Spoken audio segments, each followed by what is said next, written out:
How we doing, guys? Welcome to DT's Daily. We are back for another week, and I hope every single one of you have had a really good weekend. Now, normally on a Monday morning, we take a look at all of the action over the weekend, but the season's finished, so there's not a lot of action, but we're briefly going to take a look at England's game against Romania.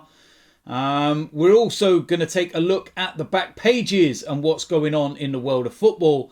And the last piece of news involves Arsenal, because reports are suggesting that they've turned their attention to Wolves midfielder Ruben Neves. I represent my fucking self. How we doing, guys? Welcome to DT's Daily. That's right.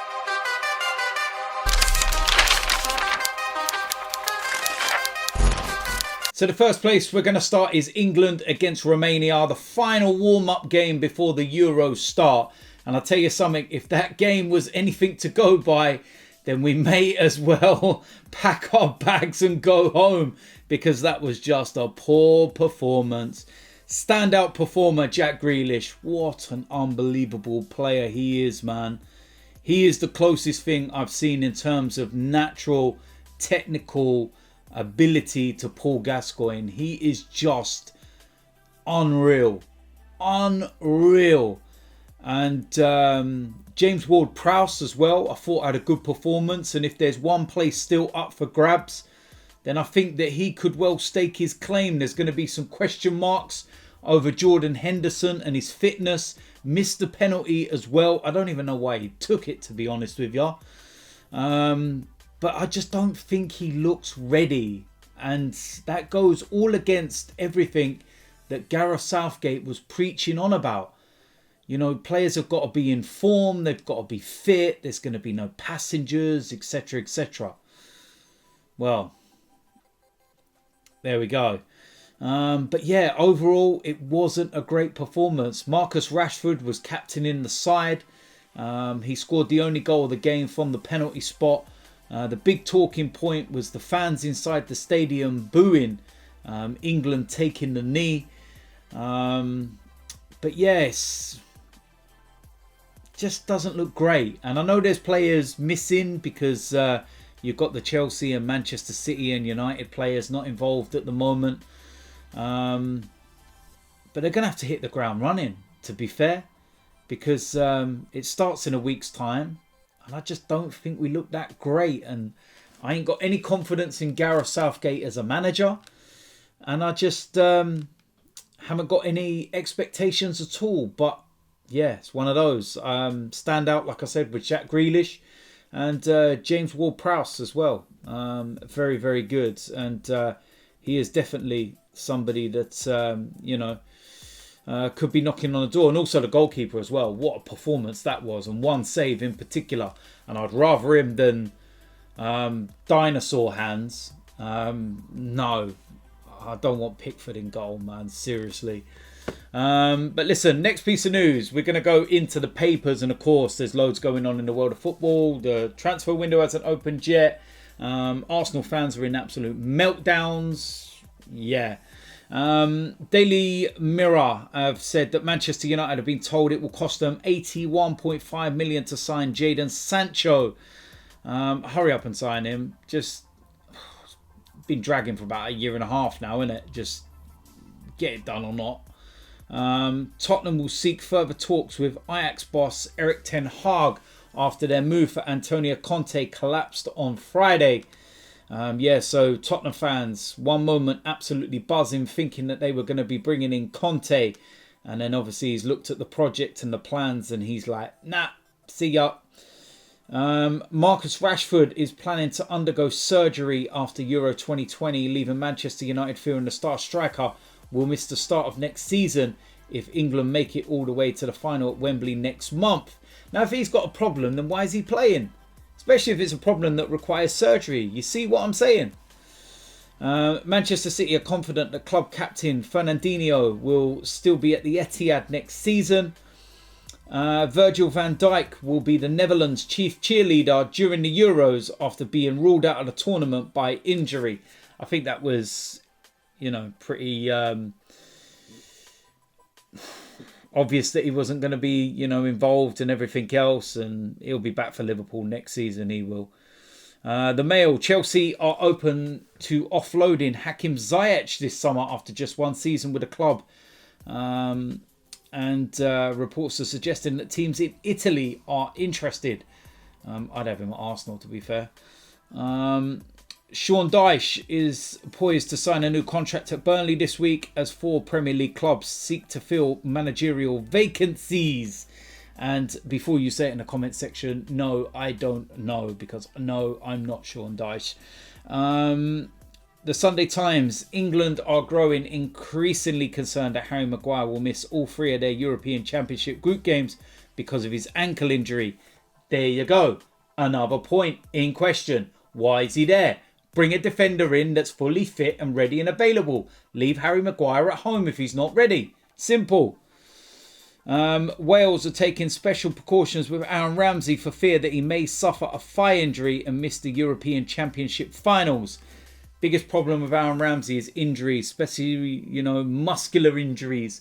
His thighs and calves and everything else. So, Sunday Express, Everton have 4 options on their managerial shortlist, with Eddie Howe pushing for the hardest to land the job. That's a bit of an interesting one, that is.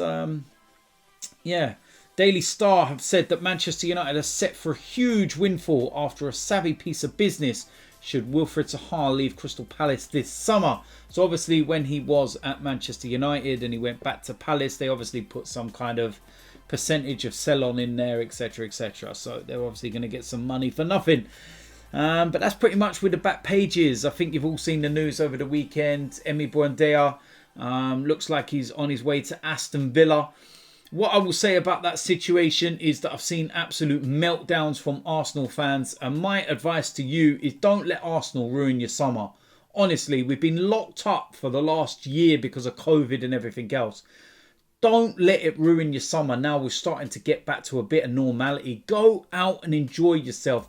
Go outside. I know we can't really go on holiday, but the weather's nice. Go and enjoy it. Sit in the sun. Go with your family. If you've got kids, spend time with them. Misses, whatever it is, go and enjoy yourself. Don't let Arsenal ruin it. Honestly, I'm not. I'm enjoying myself, living life, and got a smile on my face. I can't be bothered with them ruining more of my life. They've ruined enough of it as it is. And, the one thing I'll say about the situation is that apparently Arsenal made a bid, but then they didn't follow it up with more, and Aston Villa came in for what Norwich wanted. Did Arsenal really want him? Were they really involved? I don't know. They must have wanted him to put a bid in, but was it a game? Are they playing poker or whatever it is? I don't know. And it obviously doesn't really bother me until a player signs and he's holding up a shirt and they want to be here. It is what it is. It's all just rumours and rubbish and hearsay and everything else. So again, take my advice. Don't let it ruin your summer. And that's a fan of any club. You're a Manchester United fan or whoever it might be. Go and enjoy yourself. Go and enjoy the Euros. Go down the pub. See your mates, your missus, your kids and everything else. Just have fun. Honestly, have fun. There we go. Last piece of news does involve Arsenal. And reports are suggesting that Arsenal ready to turn their attention to Wolves midfielder Ruben Neves after losing out on their top forward target to Leicester City, according to reports. The Gunners have been linked with several players in recent days, including Norwich City's Emi Buendia and Atletico Madrid's Kieran Trippier. Now the Trippier one's quite interesting because they're saying about some kind of swap deal and some money for Hector Bellerin. I'll take that all day long. Yeah, but I think Trippier may end up at Manchester United. But reports, in particular from the Sunday Times, have stated that Arsenal have missed out on another target with Celtic forward Ødegaard, understood to prefer a reunion at Leicester City with Brendan Rodgers. I don't know how they tie these two together, Neves and Ødegaard, because one's a striker and one's a midfielder. So I don't know how they're trying to go for one to combat the other. Yeah. makes you laugh, doesn't it? Some of the stuff that the papers come out with. Because it goes on to say their failure to sign Ødegaard has seen the Gunners turn to Ruben Neves, who has been made available for transfer this summer as they seek to raise funds to refresh their squad under the incoming manager, Bruno Lage, I think that is pronounced.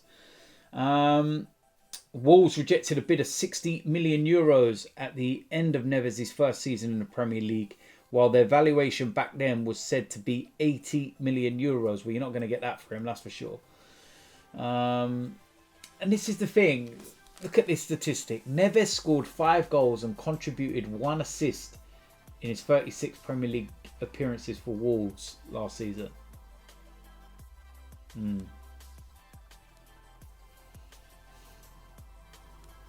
What do you want me to say? I'm not going to let it ruin my summer. But, yeah, listen, it is what it is. If he comes to Arsenal, he comes to Arsenal. Whatever it is, not your money, it's not my money. It's not even Stan Kroenke's money, is it? Listen, we'll wait and see what happens. So, there we go. That is it for today's DT's Daily. As usual, let me know in the comment section what you think about today's topics. If you're new around here, hit the subscribe button, smash a like on this video, and I will see you lot soon. I'm out of here.